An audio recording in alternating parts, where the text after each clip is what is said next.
नमस्कार बंधुरा मुनमुन किचेने आपनादेर सबाइके स्वागत। प्रतिदिनेर मतो देखुन आज के एसेछि आबार एकटा नतून रेसिपि निये।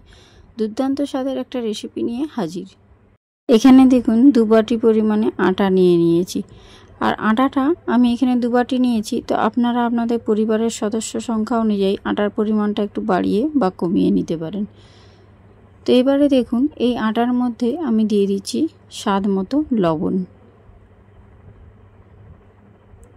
और लवणटा दिए देওয়ার पर एर मध्य आमी दिए देब मयम हिसाबे रिफाइन अয়েল। रिफाइन अয়েলটা একটু বেশি করেই দিতে হবে বন্ধুরা। তো 4 থেকে 5 চামচ মতো আমি রিফাइन অয়েল দিয়ে দিয়েছি।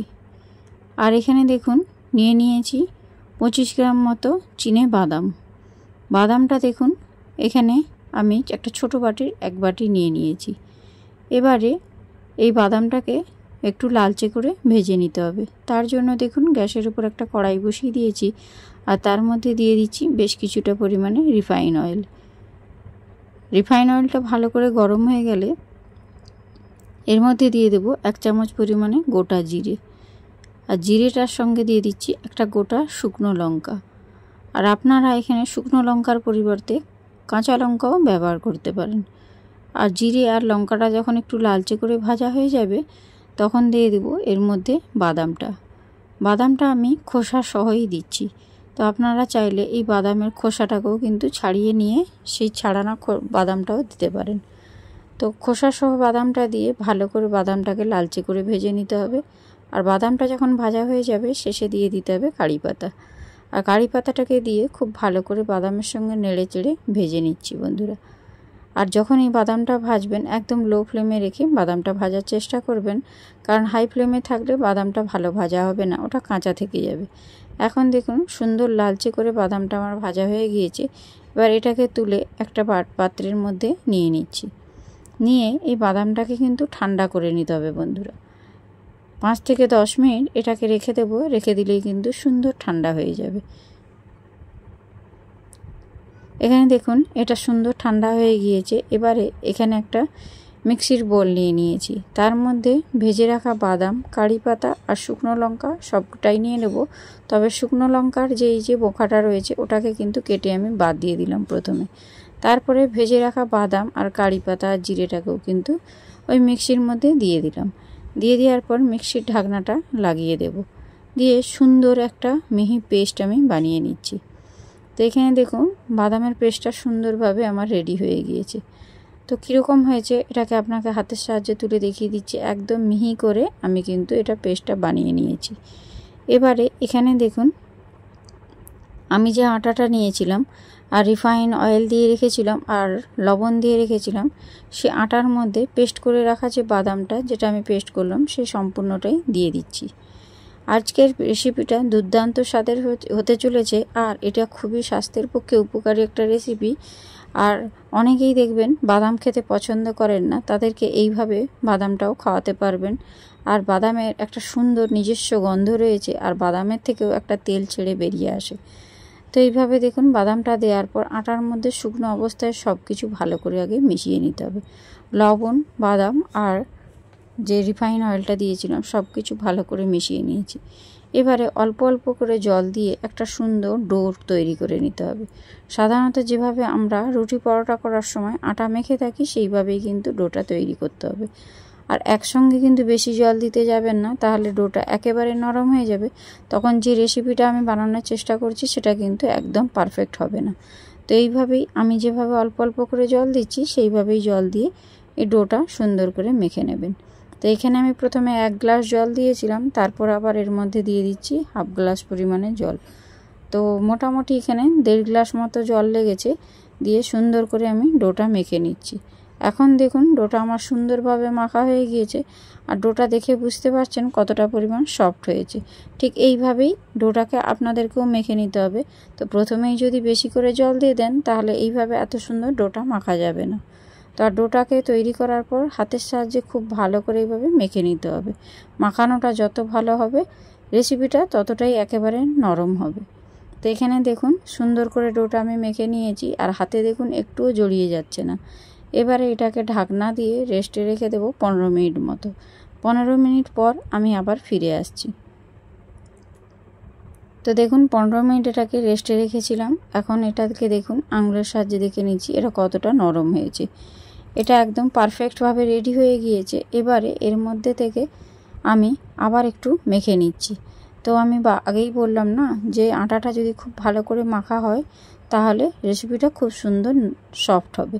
তো এখানে দেখুন রুটির সাইজে আমি কিন্তু লেচিগুলো কেটে নিচ্ছি। যেভাবে আমরা সাধারণত রুটি পরোটা করে থাকি ঠিক সেইভাবেই আমি কিন্তু লেচিগুলো কেটে নিচ্ছি। তো লুচির থেকে একটু বড় করবেন, রুটি বা পরোটার সাইজে লেচিগুলো কেটে নিলাম। তো এখানে সব কটা লেচি আমার দেখুন এখন কাটা হয়ে গিয়েছে। আর এগুলোকে আমি সুন্দর করে হাতের সাহায্যে পাক দিয়ে একটা মসৃণ করে নেব। যেভাবে আমরা যখন রুটি বা পরোটা বানাই সেইভাবে আমরা এখানেও আমি সেই রকমভাবেই কিন্তু সুন্দর করে লেচিগুলো পাক দিয়ে দিচ্ছি। রেসিপি যদি ভালো লাগে অবশ্যই বন্ধুদের মধ্যে শেয়ার করবেন। আর নতুন বন্ধু হলে চ্যানেলটা সাবস্ক্রাইব করে আমার পাশে থাকবেন। আর নোটিফিকেশানটা অন করে রাখবেন বন্ধুরা, তাহলে নিত্য নতুন রেসিপি সবার আগে আপনাদের কাছে পৌঁছে যাবে। এখানে দেখুন আমি একটা বেলুন চাকি নিয়ে নিয়েছি। আর সেই বেলুন চাকির ওপর আমি একটা লেচি নিয়ে নিয়েছি আর উপর থেকে ছড়িয়ে দিচ্ছি ময়দার গুঁড়ো। আর ময়দার গুঁড়োটা ছড়িয়ে দিলে দেখতে খুব ভালো লাগবে তার জন্য। তো আপনারা চাইলে আটা গুঁড়ি দিয়েও কিন্তু এটা সুন্দর করে বেলে নিতে পারেন। তো আমি এখানে ময়দার গুঁড়ো ইউজ করেছি আর সামান্য অল্প একটু ওপর থেকে ছিটিয়ে দিয়ে সুন্দর গোল করে কিন্তু বেলে নিচ্ছি। তো দেখুন বেলাটা একদম সুন্দর পারফেক্টভাবে গোল করবেন, দেখতেও ভালো লাগবে কিন্তু। আর খুব পাতলা করে বেলে নিতে হবে, খুব বেশি মোটা করবেন না, একেবারে পাতলা করে সুন্দর আমি দেখুন একটা বেলে নিয়েছি। সেম প্রসেসে আবার একটা আমি বেলে নিচ্ছি আর ওপর থেকে দেখুন ময়দার গুঁড়ো ছড়িয়ে দিয়েছি আর ছড়িয়ে দিয়ে সুন্দরভাবে গোল করে বেলে নিচ্ছি। তো আজকে আমি আপনাদের সঙ্গে বাদাম পরোটা শেয়ার করছি। তো আমার চ্যানেলে অনেক রকম পরোটার রেসিপি রয়েছে। তো আজকে আমি আটার মধ্যে বাদাম দিয়ে সুন্দর বাদাম পরোটা আপনাদের সঙ্গে শেয়ার করছি।